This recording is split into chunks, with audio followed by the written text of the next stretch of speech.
In the two previous economic ages, the agrarian and industrial age, the prosperous cities and communities lived on rivers for power, for transportation, and really the new rivers of the information age are universities and colleges.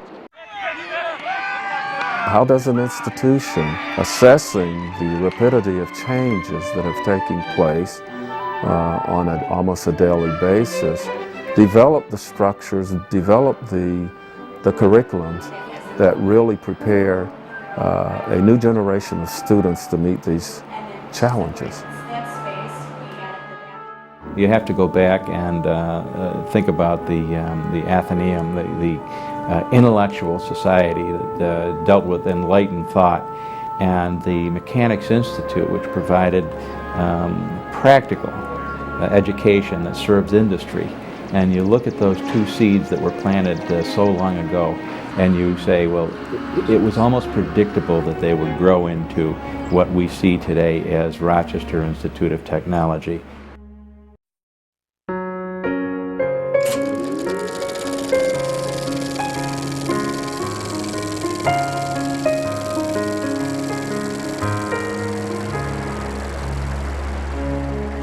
Rochester in 1829 was a boom town, largely because of the Erie Canal, completed just 4 years before. The community was bustling, thousands of new families, hundreds of emerging businesses, construction everywhere.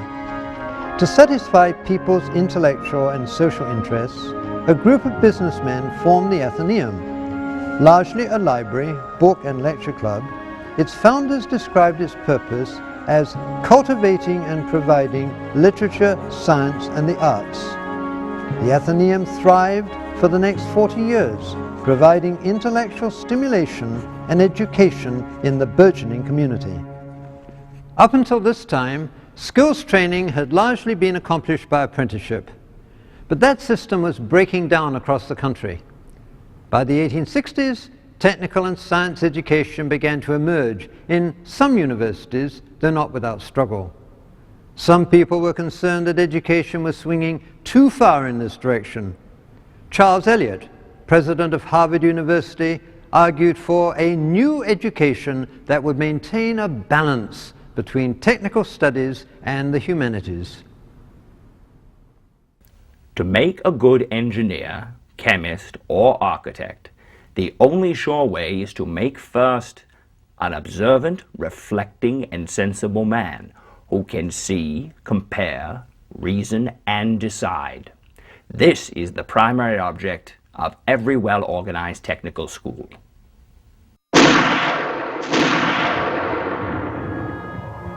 After the difficult Civil War years, interest in Rochester's Athenaeum slowly declined. In 1885, Henry Lohm, who had helped found Bausch & Lomb Optical Company, saw a need for mechanical training for employees, and with Max Lowenthal, Frank Ritter, and 50 other community leaders, founded the Mechanics Institute to supply their businesses with skilled workers. They hired a teacher of mechanical drawing and offered the first class for free. The response was overwhelming. When the school opened, 400 students were waiting on the doorstep. The Institute quickly began offering other courses in freehand and architectural drawing and industrial design. By the end of the first year, over 1,000 students were registered. In its second year, the Institute did charge tuition, but always the idea was to keep it affordable. No one was turned away for lack of funds. The Institute operated with a very simple organization. Classes were held in rented rooms like this. The curriculum was limited. The list of tradespeople, the students who attended the classes, described most of the businesses in the city: stenographers, salesmen, bookbinders, pattern makers, brass finishers, machinists, and printers. But the school's financing was hand to mouth. depending on annual donations from individuals and businesses. As demand increased, more courses were added, and from the beginning, the school welcomed women into its classes, and even on its board. In 1891, the Mechanics Institute merged with the Athenaeum to become the Rochester Athenaeum and Mechanics Institute. Ezra Andrews was named the first president of the new board, which also included George Eastman, who had marketed his first Kodak camera 2 years earlier.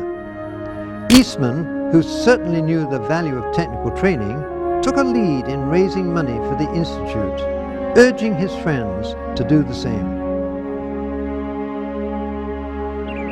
I would like very much for you to put your name down for $5,000.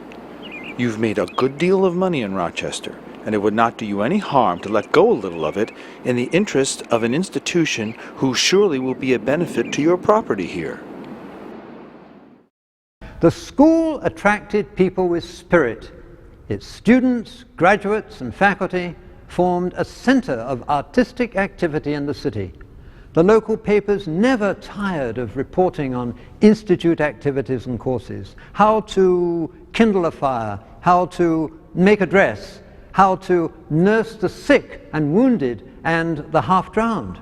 That last because people were always tumbling into the canal. They'd step back without thinking and oops, there they go. In 1900, George Eastman gave land and cash to build the school's first academic building. The following year, day and evening classes were added in photography. This was the beginning of Rochester's golden age. Almost 30 years of economic growth, expanding population, and increasing wealth. And shortly after the opening of the Eastman Building, another generous gift came to the Institute. Susan Bevere, who had spent many summers in Rochester and who was interested in art education, died, leaving the school $300,000 for a memorial building to include a gallery, classrooms, and an auditorium. Her gift, however, posed a dilemma for the Institute.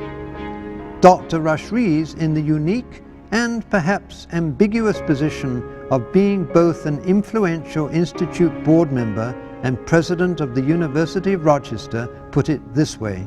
Candidly, I do not know what this institute aims to do.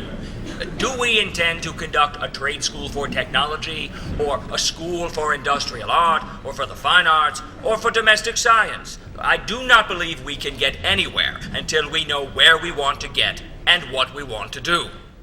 Mrs. Bevere's gift forced the board to grapple with this question, and in 1903 it announced that the school would be divided into 5 departments: industrial arts, mechanic arts and sciences, manual training, domestic science, and the Department of Fine Arts.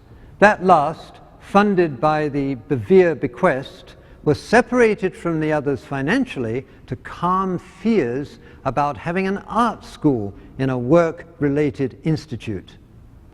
Ralph Waldo Emerson said that an institution is the lengthened shadow of one man. For the Mechanics Institute, that man was Henry Loam, who, after almost 25 years of steering the school, died in 1908.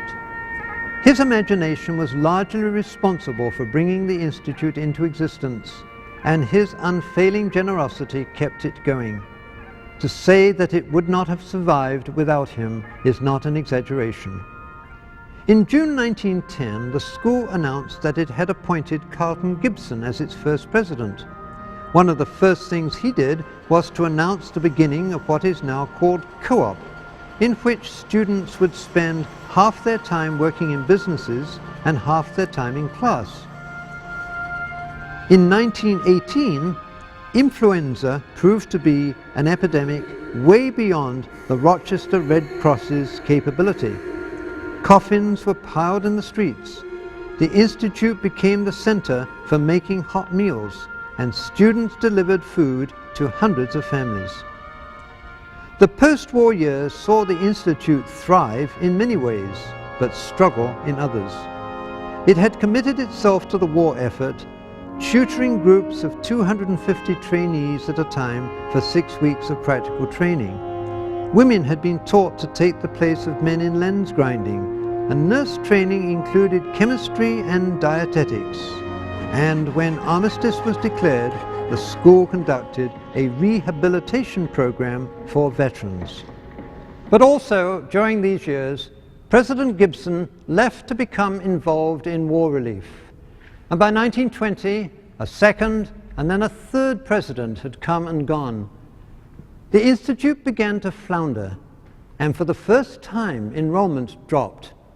Lack of leadership, beginning with the death of Henry Loam, the succession of new presidents, the disruption of World War I, and always the threat of a budget deficit, left the Institute 100 years after its founding on shaky ground. There was serious doubt about whether or not it could continue.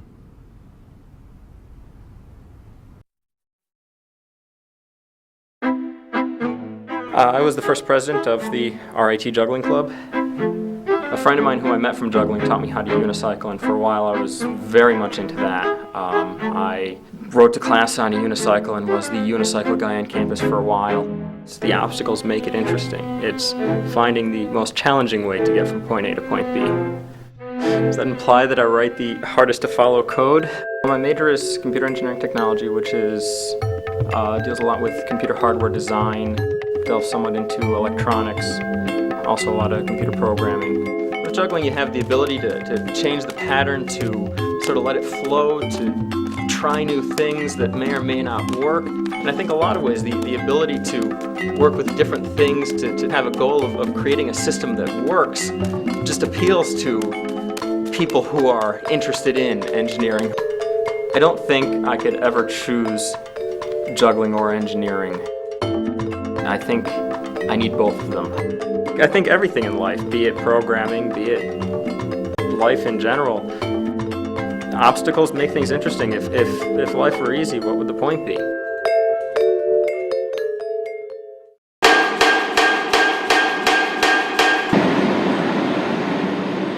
If you take a look here, this is a part of the fuselage that I was talking about that we're replacing, new design.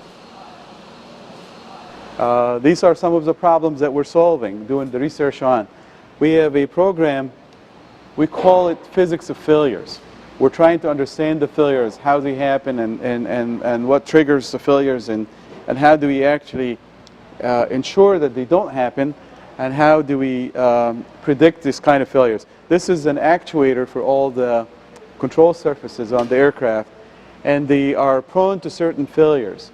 And what we're looking at is better understand the physics of the failures and how they happen, under what condition, and trying to figure out how we can deal with this problem from its roots.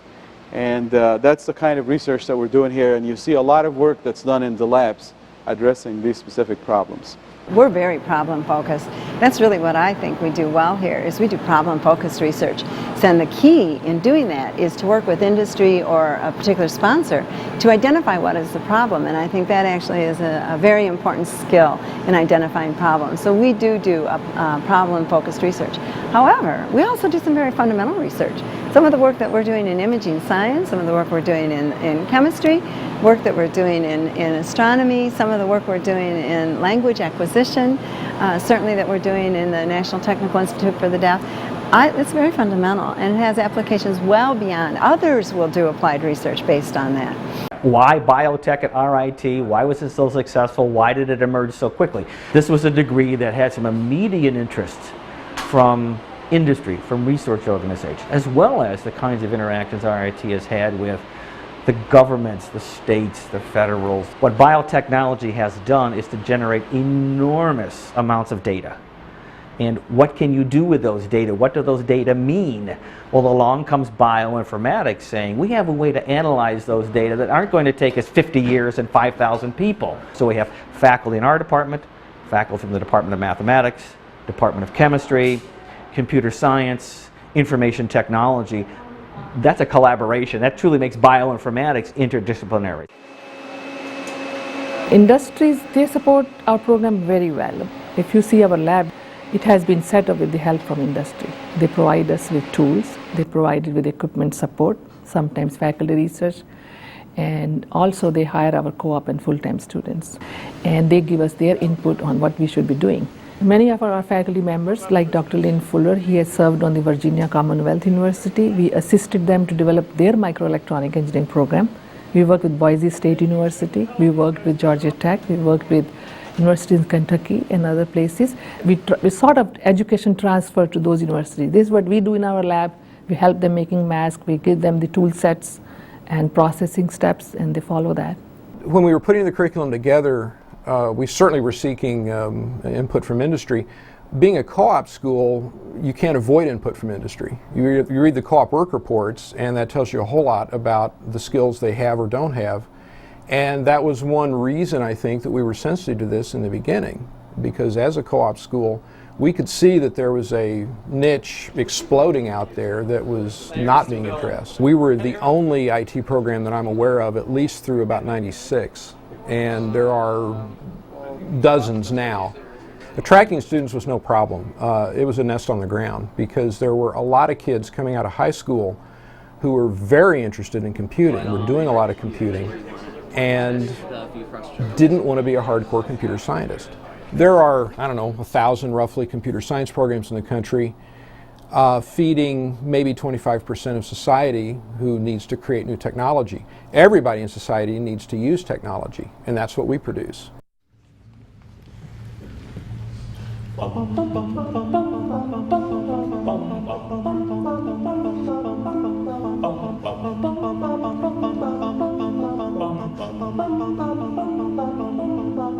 Rows of houses all burned down on me. I can feel their blue hands touching me. All these things into position, all these things will one day swallow.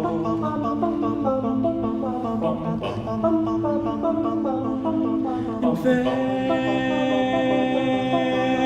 out again.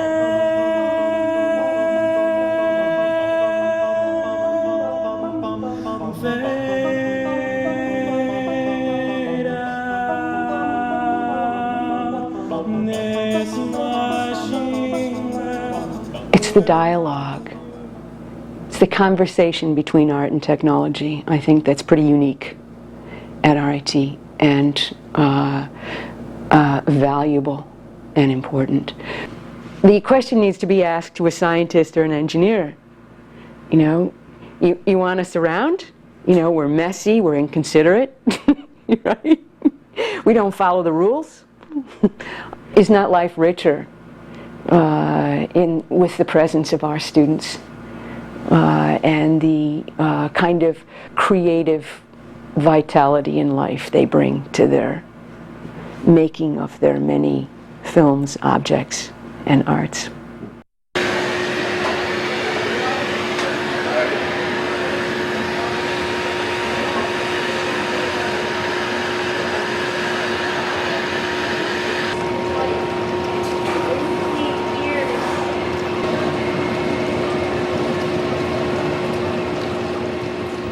This premise relates to both the fine art and a craft school, is how it engages the hand. And I think the hand as a learning tool is enhanced with its engagement with the material and shaping the material. You know, these tools are age old, but how you use these tools is still tweaked a little bit differently than it was yesterday. And the type of product you make on these tools is different because lifestyle is different. I tell people I'm a tree grower, you know. I like to grow trees, and I see my students as trees, you know. And when they bear the fruit, I want to be the first one to pick it and eat it, you know. As simple as that. The feedback I get from them stimulates me to do better at what it is that I do as an artist. So it's an even exchange. I love to and confront this with my students, because you know, they'll come in and they'll be just really swinging with, you know, using every font they can and every Photoshop filter that they can get their hands on, making the glitziest image, you know. And then they suddenly realize when their work is put up on the wall and given a critique, you know, that the answer is not in the software, the answer is in them and in their head and in their soul and their creative abilities.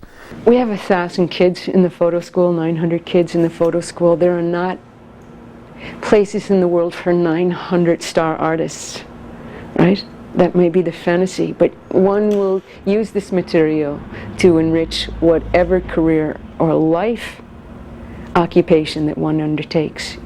So I think we're lucky to be involved. I mean, I feel very fortunate that I have a life involved with young people. Hi, I'm Jay Gambell, and I'm an animation student at RIT.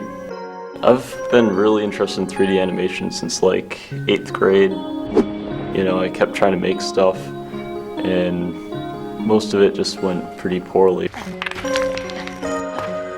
But at the time I thought it was cool, so.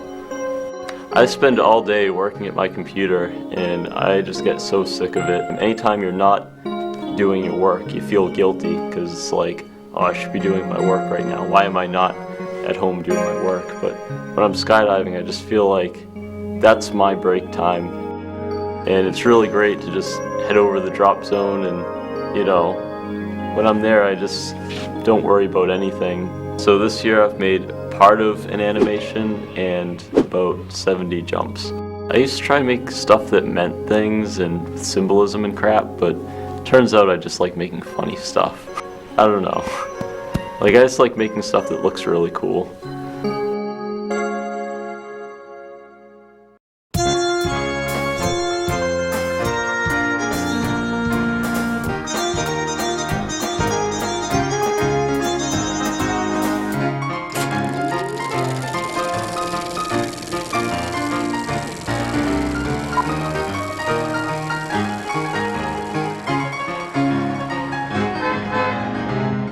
The board took so long to replace the third president, it was rumored that the school was to be sold to the state. Then, just when they needed him, John Arthur Randall, described as an innovator in education, was hired in 1923 as the fourth president. Randall provided strong leadership. He organized a conference to examine the needs of Rochester, and he formed a commission to study how the Institute's success could be assured in the future. The result was the clear conclusion that the Institute held a distinct place between high school and college, that it should continue to maintain balance between liberal arts and technical education, and that the school should enlarge the range of the courses it taught, but continue to not award degrees. Before the Great Depression ended, nearly a quarter of the labor force was unemployed. The Mechanics Institute, however, survived and even prospered because it adapted. Students were trained according to the specific industry needs, and classes were changed from a 9 to 12-month format to allow for better co-op schedules. As a result, within just 2 years, more than half those graduating immediately had jobs. Another key to student success was faculty involvement and guidance. There were no grades. Final evaluations of student work took into account personal development and extracurricular activities. Anecdotal behavior journals were created to measure students' performance and their capabilities. In one such journal, a young woman's progress was discussed. Janice argues tenaciously and ably for her points. It seems a matter of pride with her to win every argument. I consider this a good trait, but I realize it may get her into trouble with some employers. President Randall left the school in 1936 and was succeeded by his son-in-law, Mark Ellingson, an economics instructor and the Institute's wrestling coach. The Institute was running out of space, especially for dormitories and recreation, and the school had not solved the problem of deficits and an inadequate endowment fund. Though individual people gave generously, Ellingson realized that the major source of giving had to be from industry. And so he developed another Institute innovation, the training contract. This arrangement allowed the company to give money to the Institute and legally charge it off as a business expense.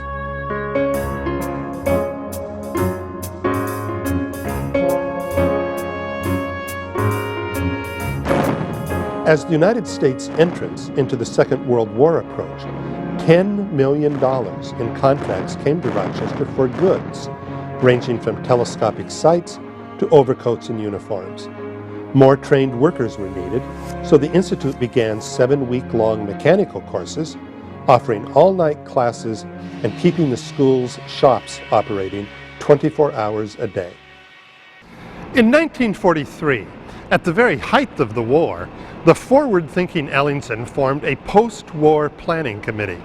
He predicted a tremendous increase in the need for technological training, and anticipating large enrollments, he pressed for a gymnasium ice rink, a men's dormitory, and the need to rebuild older parts of the school. He was right. Returning servicemen flocked to the Institute to get practical training. Stories about the success of the school were in newspapers everywhere, including the Wall Street Journal. It is the claim of the Institute that it can supply a special course in any industry in a matter of hours. It has the facilities and knows where to find the instructors. The post-war planning committee also felt the name Mechanics Institute no longer described the school's true range of studies and proposed a new name, the Rochester Institute of Technology.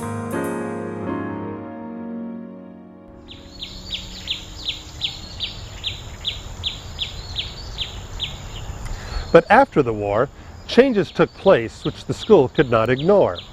College became an option for almost everyone, and not granting degrees placed the Institute at a big disadvantage.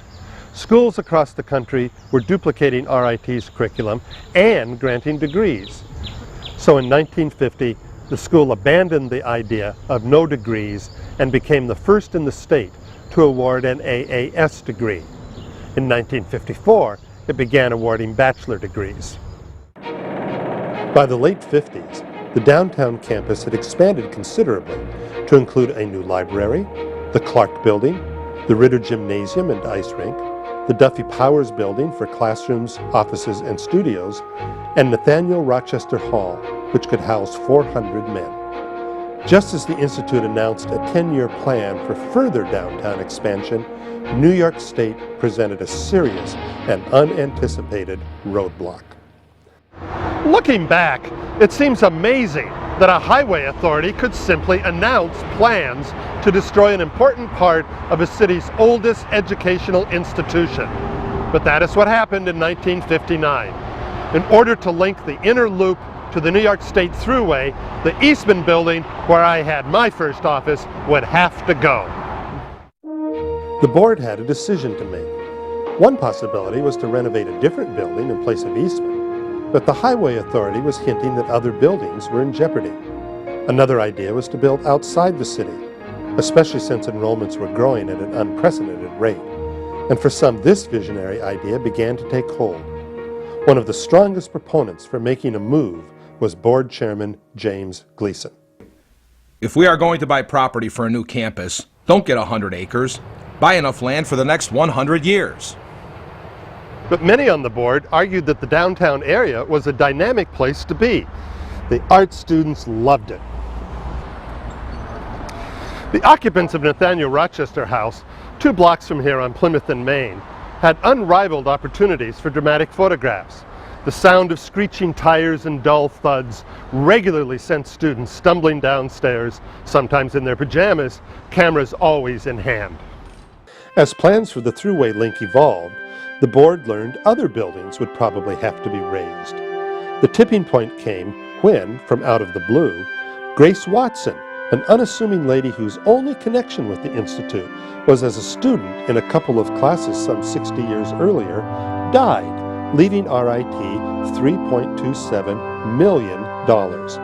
The move was suddenly financially feasible.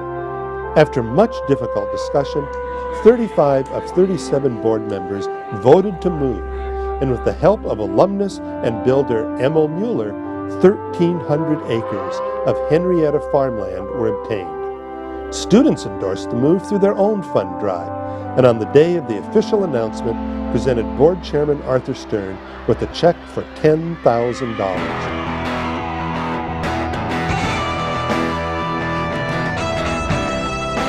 While the school was engaged in the complex business of imagining, planning, and building the new campus, a law, signed by President Lyndon Johnson, established an Institute for College-Level Technical Training of Deaf Students. President Ellingson decided to make a formal application to win this, and in 1966, the Department of Health, Education, and Welfare wrote to RIT to say that it had been chosen as the site for the National Technical Institute for the Deaf. In the early 60s, enrollment soared and new programs sprouted every year. In addition to new undergraduate degrees, master's programs were offered in mechanical and electrical engineering, business administration, printing, and photographic science. But planning the move to the new campus, bidding for NTID, developing new programs, as well as grappling with downtown space limitations, was exhausting for members of the Institute. What they did not realize was that there would be far larger problems once the move was made. My name is Gretchen Anderson, and I'm an industrial design major. I'm also a member of the RIT diving team. I love art, but I wanted to do something more than just paint pictures. I usually go through the dive in my head, and then I'll go. They're both about aesthetics, art and diving. In diving, you point your toes, and you try and make as little splash as possible. I mean, when I'm doing dives that I know I can do, and I know I can do well, then it's a blast. That's one of the things I think about if I'm like scared to do a dive, because it's over like that.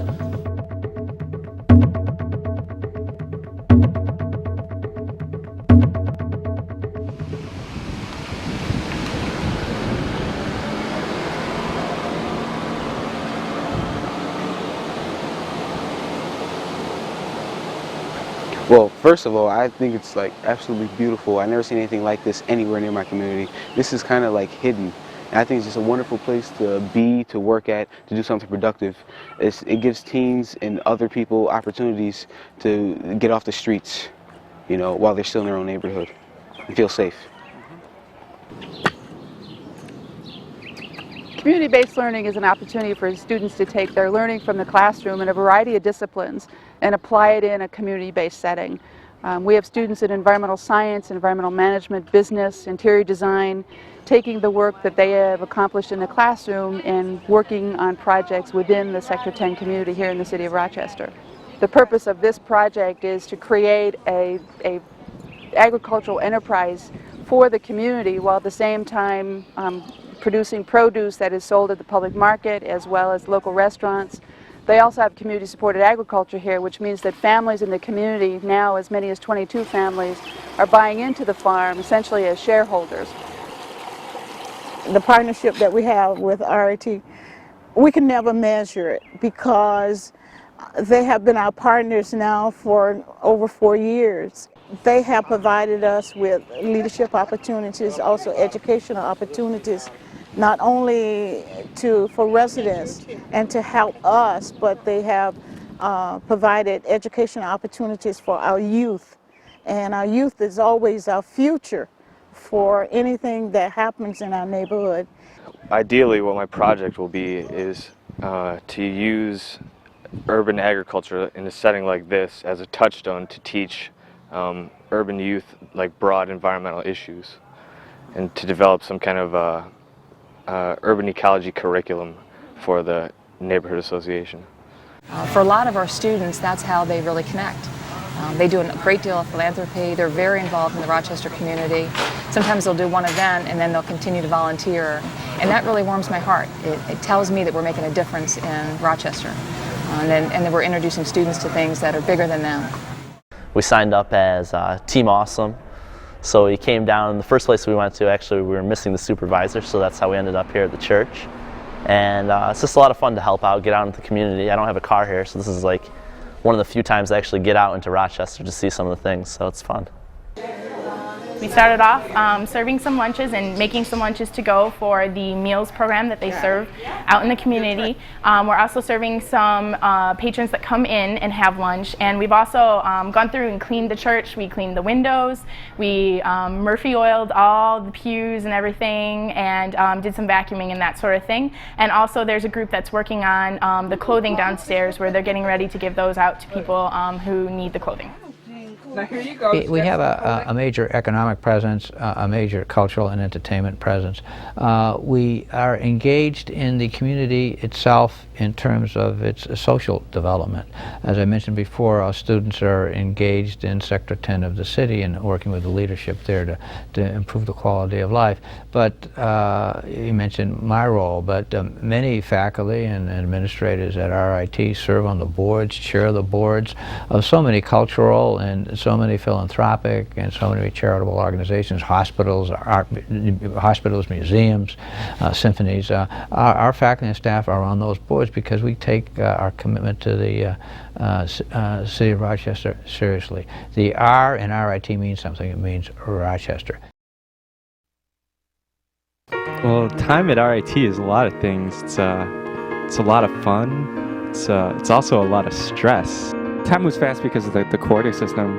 Just the classes go by really quickly. I mean, you go through your first week of class, it's just kind of intro stuff, and then by the next week you're thinking, I got to prepare for my test because it's happening really soon. I look back and I am amazed at just how fast time has gone by. I mean, it just felt like yesterday that I was first coming to RIT, and I'm already in my 4th year.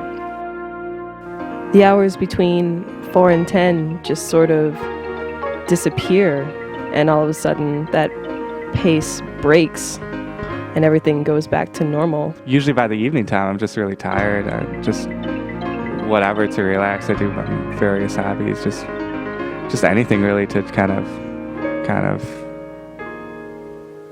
relax. 伤心处别时路有谁不同，多少年恩爱匆匆葬送，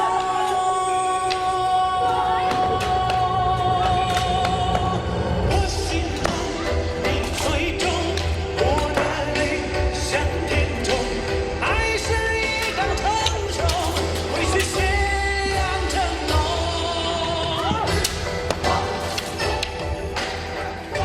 This is a 13th century city, a walled city that has, 1,000 years of history behind it. It's a fascinating place to go visit.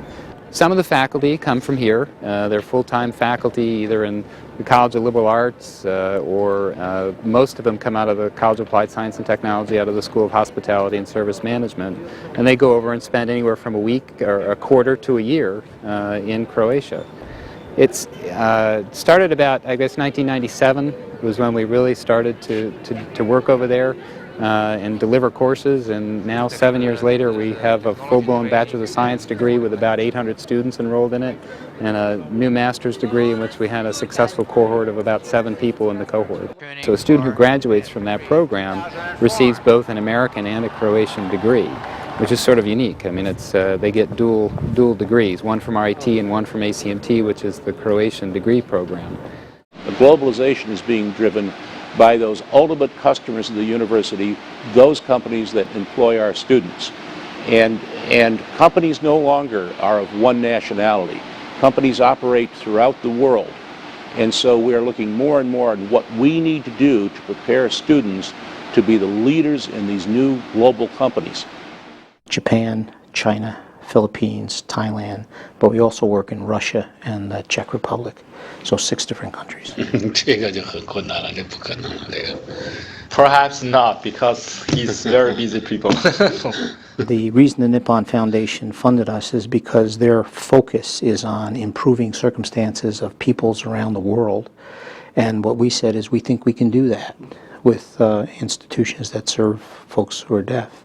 because of the experience of NTID here on the RIT campus for the past almost 4 decades now. So we're not trying to transplant NTID or RIT into the countries in which we work. What we're attempting to do is to work with them to address the needs of that country such that they can look at the kind of things that we have done, they can adopt those that make sense to them, and we can work with them collaboratively to adapt to those that need to be modified because of the differences that exist in the cultures.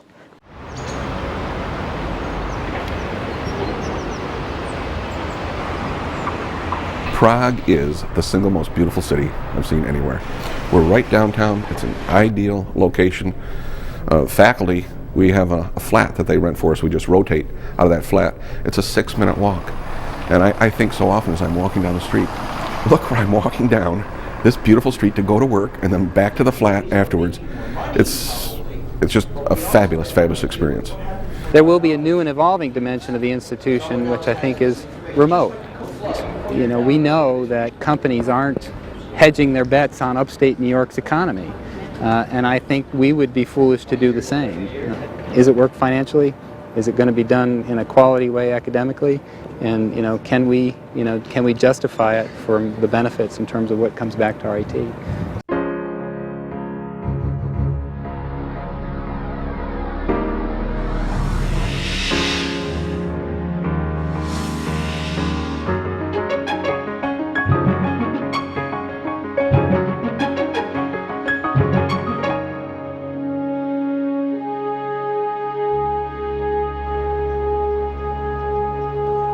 Experiencing the RIT campus today with 15,000 students, an expanded number of buildings, and its mature trees and landscaping, the move from downtown seems inspired. Yet it led to a near disaster that could have brought the history of the Institute to an end. In addition to a huge debt service to build the campus, the new costs of security, snow plowing, and utilities, which on the downtown campus had been absorbed by the city government, were unanticipated. The recently installed 6th president, Dr. Paul Miller, discovered only when he was in office the true state of the Institute's finances, a deficit of almost $3 million, with every indication that it would swiftly rise. Buildings were not quite ready when the school opened. Walkways were not paved, so in wet weather, mud flowed into the dormitories. Doors didn't fit, lights didn't work. Some students were so angry they began to trash the residence halls, smashing toilets, pulling down fittings. Maintenance workers refused to enter some buildings without security. Dr. Miller and his wife met often with students at night and on weekends, but privately they worried. What have we gotten ourselves into? Once again, however, the Institute had the right people in place. Dr. Miller answered all concerns, and his staff introduced strict financial controls that successfully balanced the budget by 1973. The Vietnam War produced troubled times for higher education in the United States, and RIT had its share of angry anti-war demonstrations. The ROTC headquarters on campus was broken into, and equipment was stolen and destroyed. Things came to a head when students demanded a 2-day break from classes to participate in a nationwide canvass for anti-war signatures. A tense 3-hour evening emergency meeting of Policy Council with hundreds of chanting students outside finally approved the break. The 70s were especially important for my college, NTID.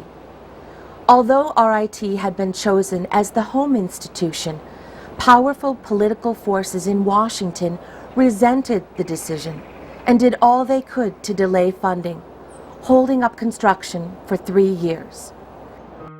Dr. Robert Frisina, a specialist in the disorders of deafness in children and the first director of NTID, is credited with steadfastly shepherding the NTID vision against some very strong and persistent antagonists. The NTID complex finally opened in 1974. Dr. Miller, who guided the school through some difficult years, retired in 1978. he was succeeded by Dr. Richard Rose, president of Alfred University and a former administrator in the Defense Department, who was immediately faced with an uncertain opportunity, whether or not to bring the financially floundering Eisenhower College to RIT. With the Institute's history of successfully incorporating the Empire School of Printing and the School of American Craftsmen, it seemed a relatively safe decision. Despite RIT's best efforts, however, enrollment did not increase and deficits mounted. So in 1982, the decision was made to close Eisenhower, producing a storm of negative publicity, the worst in RIT's history. Quietly, however, the Institute made the best of the situation, absorbing many of the Eisenhower professionals, helping to strengthen RIT's faculty and staff. To celebrate its 150th anniversary, the Institute offered $1,500 scholarships to 150 babies born on June 12, 1979. Also that year, the coach and 12 students from the track team received a good deal of publicity running a 3,600-mile relay race across the continental United States in 15 days. The hockey team won the Institute's first NCAA championship in 1983 and again in 1985.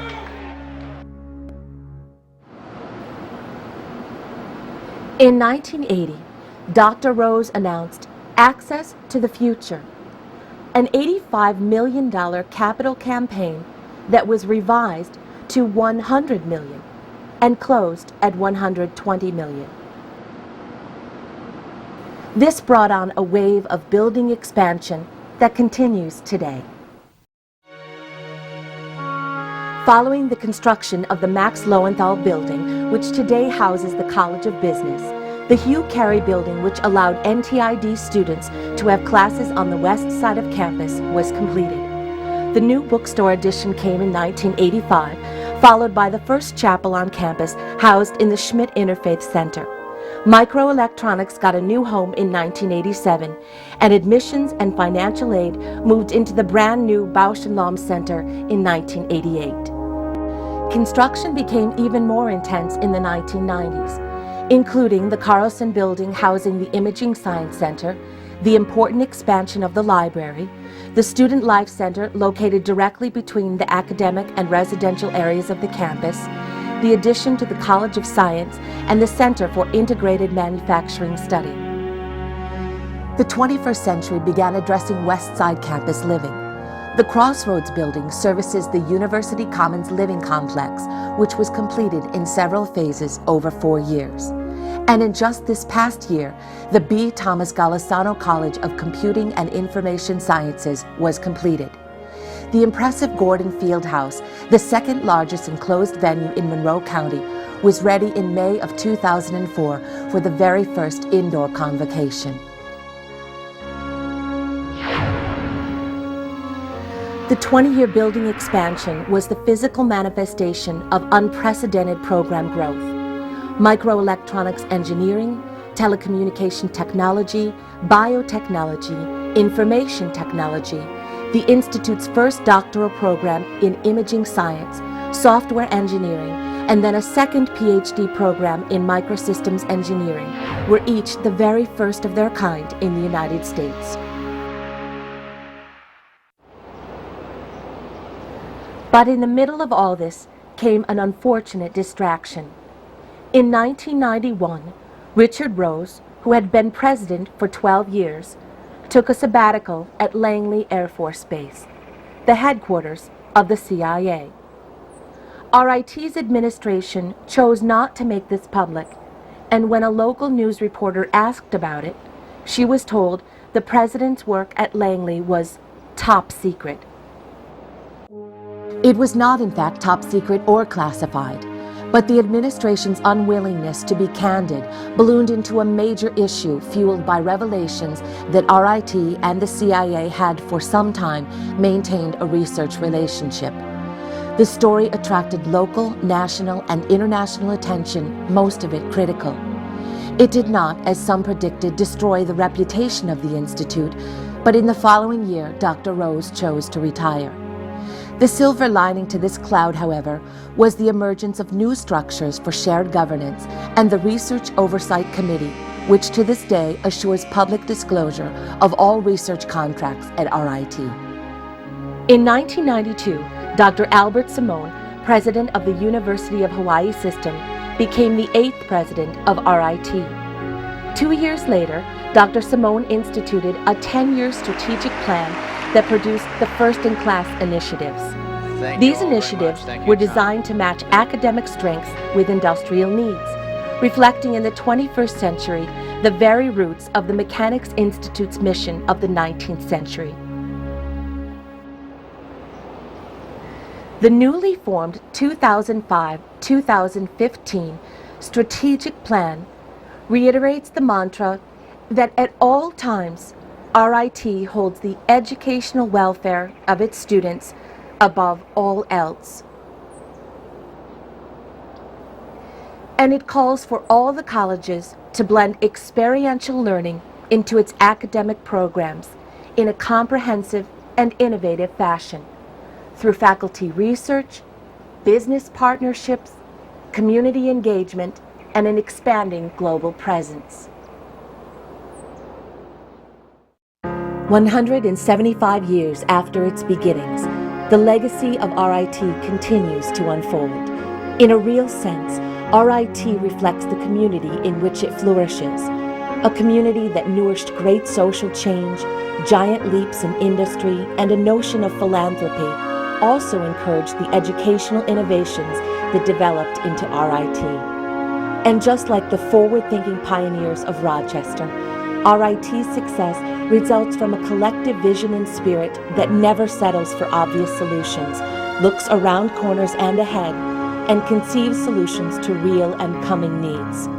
The soul of RIT is captured in this quote by Alan Kay, the programming language and computer pioneer, who said, "The best way to predict the future is to invent it."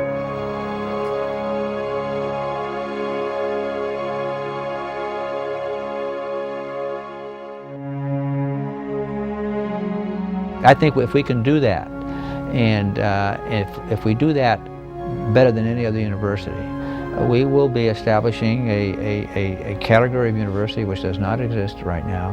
We will be the benchmark.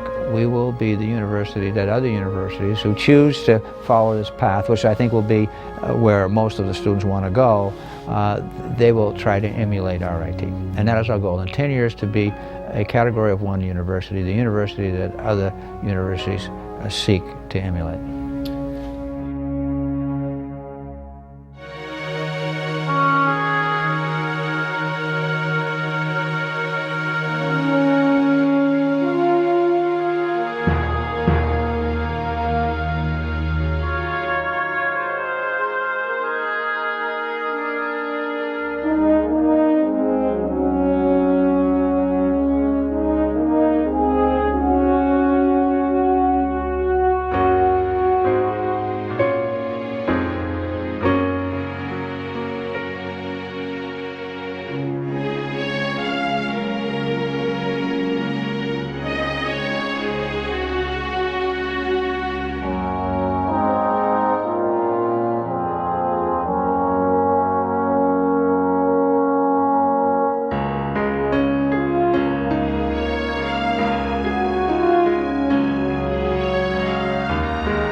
was being built, I was a union laborer, and I helped carry out those bricks that they built the building with for. an image of Monica Lewinsky. In fact, I can remember an institution that will not be named looking at their bulletin, and it was working with and learning and living with different people. You know, is that students are on a different time cycle, and when they want to do things is late at night. So one of the things we put together After graduation, that they would return to their country and aid and develop new assist. business opportunities here for other American, international students and other Americans. Is the product of Rich Rowe's vision. From some work you did with us, without having your sensibilities challenged. Produce, Then lots of vegetables and fruit, in which we sell at the public market. Magazine used the word biotechnology in about a 15-page spread. Also in their proposal, one requirement is, we'd like to know, are there opportunities? Okay. And don't be afraid while you're on camera to brush your hair away. Okay. From the White House asking me if I'd be willing to come back to Washington and tackle what they consider to share be with you. a large problem. This is a 300 millimeter diameter silicon wafer. That you can't express any other way. As you know, you can look at a photograph, but resources and greatest assets. You know, you can see it. Okay. And Debbie Stendardi told me to say every word of that. Weeds, but in my research, yeah, I'm learning a lot about the dynamics of urban China and ecosystem. India, there's no question about it. And how we handle that and address it will be, I think, really, really important. Fulfill our role in this area and work collaboratively. be the voice for the music groups and try and Students will kind of get religion in terms of what design's about and then really start to do some good work. 35% come from outside of Croatia, which means we have students from kind of background, experience-wise, than 12 years what's ago when going it to be came, necessary. I started using the word university, and I was criticized internally. I think everybody recognizes that we, as the community has changed, Food. RIT I certainly enjoy the food. It's not good for you, but it tastes so good. Their beer. A seminar at one of our floor meetings. I was with the New I House. can tell you why Randall left. Oh, for heaven's sakes, yeah. What I like about my job is I get to talk with faculty and sponsors who come together to do something